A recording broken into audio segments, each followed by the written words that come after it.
Matapos matanggal ni Killua ang needle sa kanyang ulo na inilagay ni Illumi, nagkaroon siya ng mas malawak na kontrol sa kanyang mga desisyon at emosyon. Ang pagtanggal ng needle ay nagbigay daan sa kanyang tunay na potensyal. Nagpapaintulot sa kanya na gamitin ang kanyang buong lakas kasama na ang kanyang natutunang abilidad na Godspeed. Ang needle na inilagay ni Illumi kay Killua ay may malalim na epekto sa kanyang pag-isip at pagkilos. Ang needle na ito ay nagsilbing mekanismo para kontrolin at pigilan ang tunay na lakas ni Killua, lalo na sa mga sitwasyon na maaaring magdulot ng panganib. Ito rin ay nagdulot ng takot at pagdadalawang isip sa kanya na nagsisilbing limitasyon sa kanyang mga kakayahan.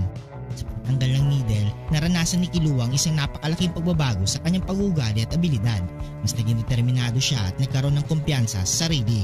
Ang kanyang mga natutunan mula kay Bisky at sa kanyang mga laban kasama si Nagon ay nagbigay sa kanya ng kaalaman at kasanayan para maging mas malakas na mandirigma. Ang Godspeed ay ang pinakamalakas na teknik ni Killua na nagbibigay sa kanya ng hindi kapani-paniwalang bilis at kapangyarihan. Sa Godspeed, nagkaroon siya ng kakayahang maglabas ng kuryente mula sa kanyang katawan na nagpapabilis ng kanyang paggalaw at reaksyon. Dalawa ang pangunahing aspeto ng Godspeed, ang Whirlwind at ang Speed of Lightning. Ang Whirlwind ay pinahihintulutan nito si Killua na otomatikong matake o umilag sa mga kalaban gamit ang bilis at reflexes na tila automatic. Ang Speed of Lightning ay nagbibigay kay Killua ng kakayahang gumalaw ng napakabilis na parang kidlat. Sa isang laban kay Illumi matapos matanggal ang needle, maraming aspeto ang maaring mangyari. Una, ang mental na kalakasan ni Killua. Matapos matanggal ang needle na mas magiging matatag at desidido si Killua. Ang takot at pagdadalawang isip na idinulot ng needle ay mawawala na magbibigay daan sa kanyang tunay na potensyal. Pangalawa, ang paggamit ng Godspeed. Sa paggamit ng Godspeed makakakuha si Killua ng malaking kalamangan laban kay Illumi. Ang bilis at kapangyarihan ng kanyang mga atake ay maaaring maging mahirap para kay Illumi na makasabay. Pangatlo, ang strategic thinking. Si Killua ay kilala sa kanyang mahusay na taktika sa pakikipaglaban. Ang kombinasyon ng kanyang katalinuhan at Godspeed ay magbibigay sa kanya ng edge laban kay Illumi. Pang-apat, ang karanasan at kaalaman.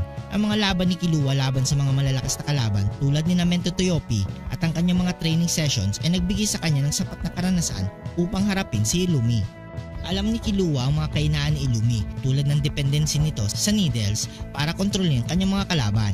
Maaari niyang gamitin ang kalamangang ito upang makahanap ng mga opening at depensa ni Illumi at magbigay ng mga matinding atake sa mga mahalagang sandali. Si Killua ay biyasa sa pagset ng mga traps at paglikha ng mga sitwasyon na nagbibigay sa kanya ng advantage. Ang kanyang liksi at bilis ay magagamit niya upang akitin si Illumi sa mga lugar o posisyon na pabor sa kanya na nagpapahina sa posisyon ni Illumi. Ang emosyonal na lakas ni Killua ay isang mahalagang aspeto ng kanyang kakayahan.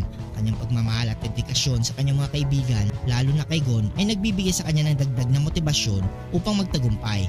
Pangarap niya maging tunay na malaya mula sa kontrol ng kanyang pamilya, partikular kay Illumi, ay naging inspirasyon upang labanan at talunin ang kanyang kapatid. Ang kombinasyon ng bagong mental na kalayaan, pisikal na kalakasan sa pamamagitan ng Godspeed, estratehiya at emosyonal na motibasyon ni Killua ay nagiging malakas na armas laban kay Illumi.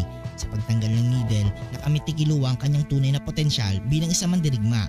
Kanyang abilidad na mabilis na mag-adjust sa sitwasyon, mag-set ng traps at gamitin ang kanyang bilis at lakas sa tamang mga sandali ay nagbibigay sa kanya ng malaking kalamangan sa laban.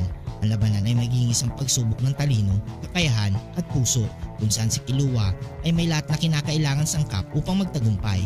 Kung nagustuhan mo ang video ito, huwag niyong kalimutan mag-like at subscribe and hit the notification bell button para updated kayo palagi sa ating video. Maraming salamat.